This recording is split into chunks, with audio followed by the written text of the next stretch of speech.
I know I don't look it, but I am turning 30 soon. I can't quite believe it myself. What happened?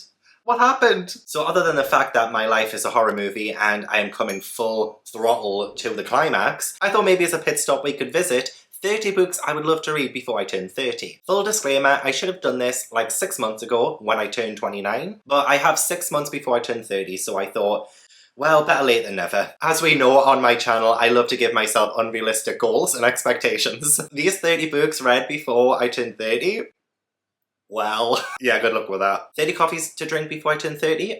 Yes. But 30 books is quite a hefty challenge, and not gonna lie, I wasn't really sure what to put on this list because I'm in the mindset where it doesn't matter what age I am, I'll do whatever I want. So whether that's read middle grade all year round, because again, adults can read whatever. If it's middle grade, absolutely amazing. You are a great person. I love you. But I did spot some books that I probably should have read by now, and there are some with a little bit of an expiration date for different reasons. So I thought, what better way to spend today than make me feel like I'm going great. Oh my god. Maybe I've got my calling this late in life. Maybe I should be a songwriter. Okay, so I didn't really want to put my coffee down just yet. I thought my intro would be a lot longer, so give me a minute. Oh, actually, before I continue, don't forget to hit the like button if you enjoy this video, and subscribe if you haven't already. It would be amazing, it would help me out so much. I might as well start with the one that I don't actually have, and that is Agatha Christie. I do not own a single Agatha Christie book, but I would absolutely love to dip my toes into her world in writing. I'm actually planning a video next year where I read Agatha Christie for the first time, and I was hoping that you guys would help me out. If you are an Agatha Christie fan, where should I start? What book should I read for that video? Or books if you think I should read multiple. I am only including one in this list, and I think it's going to be Murder on the Orient Express because that's the most well-known one. That's the one I know everything about because I've seen the movies. But I would also really like to read Death on the Nile because I love anything set in Egypt, but also I do think that maybe they're not the best Agatha Christie books to start with. But yeah, reading Agatha Christie would be such a, I don't know, a great palate cleanser for me because I don't read a lot of mystery, and who knows, maybe before I turn 30 I might discover a new favourite genre. So yeah, that is the first one on the list. I don't even own it. Sticking to some oldie but goodies, I have Sense and Sensibility and Pride and Prejudice by Jane Austen. Another video I want to do next year is to read as many Jane Austen books as I can in 1 week. I have read some of them. I've read Northanger Abbey, I've read Emma, I read Persuasion for uni, but that did not stick in my brain whatsoever. What else did I read? I've read more than that, I'm sure. So anyway, I haven't read these two, and I believe these two are probably two of Jane Austen's most popular and most adapted works. Now I have seen adaptations of both, but it's been that long since I last watched them, so I can't really remember or recall what these books are really about. I'm just gonna leave it there. I'm just gonna kind of trust that you know what it's about, because this is the kind of person I am. I trust you. I trust you a lot. One that's going to probably mess with the colour balance right now is Winnie the Pooh. Winnie the Pooh by A.A. Milne, and I can quote Winnie the Pooh. I can quote like things from the book, but I've never actually read the book. And I believe there's multiple. I think there's, well, it says a complete tales of Winnie the Pooh, so I think there's maybe 4 novels of Winnie the Pooh. Anyway, I would love to read this before I turn 30 because I feel like Winnie the Pooh was a little bit of like a childhood nostalgia thing for me, and the quotes and messages from this are just so timeless and so important that I think reading this before I turn 30 will make not a pick a difference, because if I read it as I was 30 years old, who cares? For the purpose of this video, I believe that if I read this before I turn 30, it would change my life. It would be an eye-opener. But I'm just excited because I do love Winnie the Pooh as a character. I love the movies, everything to do with it, to be honest. So I do think that reading these books will be something that could become very special for me. And it would just be really nice to read it in the next year. Or 6 months, because who am I kidding? I'm 30 in literally 6 months. Next is Anne of Green Gables by L.M. Montgomery. I've never read this book before, which I guess, you know, you're going to say, oh, well, why are you saying that? Because obviously this is your 30 books before 30. I will say there's a couple in here that are potential rereads, okay? So when I say I've never read this before, that's why. But Anne of Green Gables is one that is a children's classic, and it's one that I think I will still enjoy, even though the children's classics that I've been revisiting as an adult have not held up in today's society, essentially. A lot of them have been god-awful, I haven't liked them whatsoever. The only one that I kind of enjoyed has been The Wizard of Oz, and I read that a couple of years ago. I could do with a reread of that. But Anne of Green Gables is a classic I've had my eye on for such a long time. All I know about this one is that it follows orphaned Anne Shirley, and she is mistakenly sent to live on a farm with two, I think, nice people. I think they're nice. I don't know, actually. I haven't seen any adaptations. The closest I've been to Anne of Green Gables is the Pages and Co series by Anna James. I bet you I will really enjoy this. I know that's what I'm hoping for. I cannot read another children's classic that I end up hating. There's got to be a couple that I love, please. Please. One that's been on my TBR for such a long time, quite honestly, is The Hunchback of Notre Dame by Victor Hugo. I am a sucker for gothic fiction, especially those that were released like in the Victorian period or like before or after that. Can't remember what the periods are called, don't come for me. It's been a while since I've had to study them. But this one has always stuck out to me, mainly because I do love the Disney film a lot. And I think it's such an underrated Disney film, but I know that this is totally different. I know that the Disney film took a lot of liberties with the story, so I'm really excited to see what the differences are. I'm excited to see this stand on its own 2 feet as well and remove my expectations from it, because I love gothic fiction. I love the older gothic classics, and I just know I'm going to love this one. If it's anything like the movie, it follows Quasimodo, who is the bell ringer of Notre Dame, and he is kind of kept away from everybody because of the way he looks, but then he meets Esmeralda and like falls in love with her. Things happen after that. It's a great movie, okay? It's a great movie. Maybe the book is totally different from that, but I do recall reading some spoilers about certain characters, so I do know Esmeralda is also in this. But other than that, I'm not 100% sure, so sound off in the comments if I've got it totally wrong. I'd love to see it. Next, I have Dune by Frank Herbert. This one is one that does actually have an expiration date for me because I'm caught up a little bit in the hype for Dune and I really can't wait to see the movie, and I just know that by the time I'm 30 in 6 months' time, my interest on this will have wavered if I haven't read it by then. So this is definitely one that I think has a little bit of a ticking clock on it. Not to say that I buy these books when they're hyped and then put them away forever when the hype is over. That's not the case at all. For one, I bought it because of the sprayed edges, okay? 2, I would love to challenge myself to read this. I've heard both fantastic things about it and really negative things about it. So I'm wondering where will I fall on that, because again, I'm trying to push myself to read more out of my comfort zone before I turn 30. But Dune is one that will push me into the deep end and let me drown. I'm intimidated, but I think if I tackle this, I could tackle anything.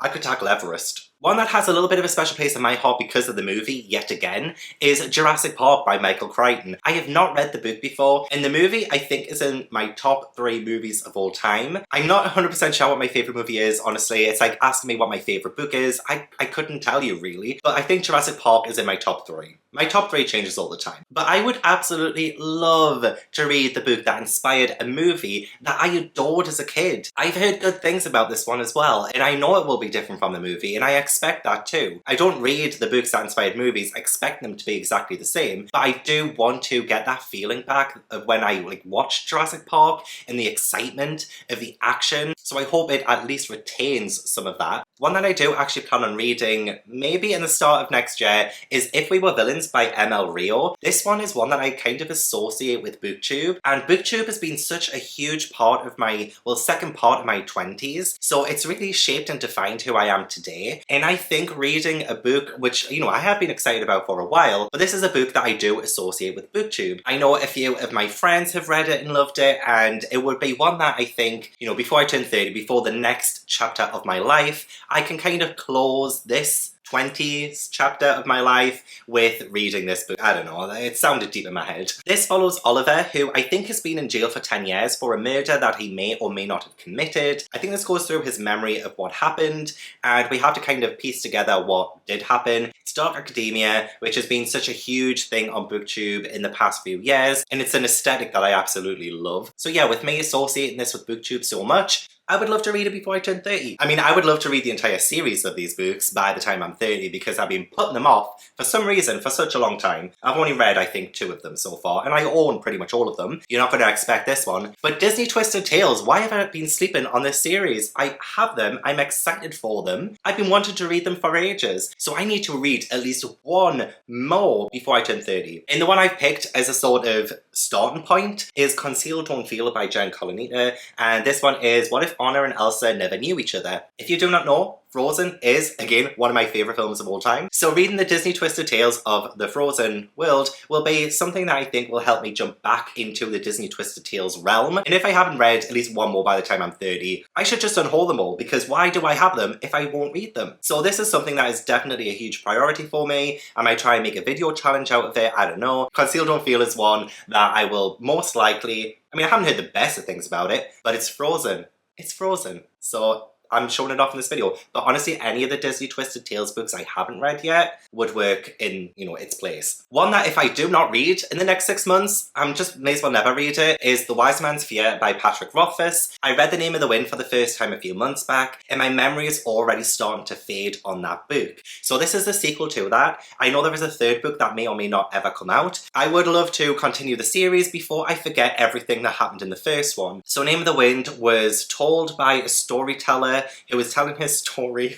Oh my god, like, now I can't explain it. Maybe I should read this right now, because I've forgotten the first book. Well, I haven't forgotten it. I remember lots of moments in it, but how to describe it beats me. Maybe I should reread the first one before I read this. Why though? I only just read it a few months back. There was a lot to read in that book, okay? A lot. Now recently I did a reading vlog reading all 62 original Goosebumps books, and I would love to continue the series with the Goosebumps series 2000 books, and I would love to do that before I turn 30. So I'm not counting all 25 of the series 2000 books in this video. I'm just going to use the first one in that series as the marker for the entire series. So Cry of the Cat is the first one. I remember reading this as a kid and really enjoying it, so this would be a reread, but I really have been trying to kind of have a deep dive into the Goosebumps series as an adult and how it stands up today, if it stands up today.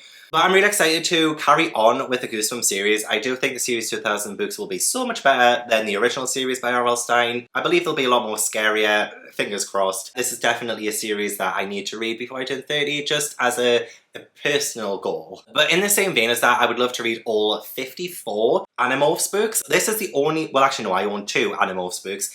This is number 24, The Suspicion. I honestly hate the covers. Like, the covers are so iconic, but I hate them. But the Animorphs series, I think, just follows kids who can morph into animals. And they were such a huge deal back in the day, like late 90s, early 2000s. I remember watching some of the episodes on TV back when I was like 9 years old maybe, so my memory on this series as a whole is shocking. I don't think I ever read any of the books, but I could be wrong. So reading all 54 books, which I plan on doing in January, will be something that would be quite eye-opening, and definitely getting to them before I turn 30 for one. This could end up triggering some nostalgia that I didn't realise I had for this series, whereas with the Goosebumps series I had so much nostalgia and that's what made me want to read them. For this one, I'm just curious. I'm so curious to see how they are. So a classic that I almost forgot about was Oliver Twist by Charles Dickens. Now the reason I want to read this before I turn 30 is because this has a special place in my heart, or at least the story does, because I grew up on the musical Oliver, the 1968 film. I used to watch that with my dad all the time when I was a kid, and that film taught me how to do the Cockney accent perfectly. It was something like, consider yourself at home, consider yourself part of the furniture. I'm so good at it. So I would love to pay homage to the book that inspired the musical that helped me to speak Cockney perfectly, you know? I do believe you'll know what the story of Oliver Twist is about, so I'll not bore you with that, but I will say I do plan on reading this relatively soonish.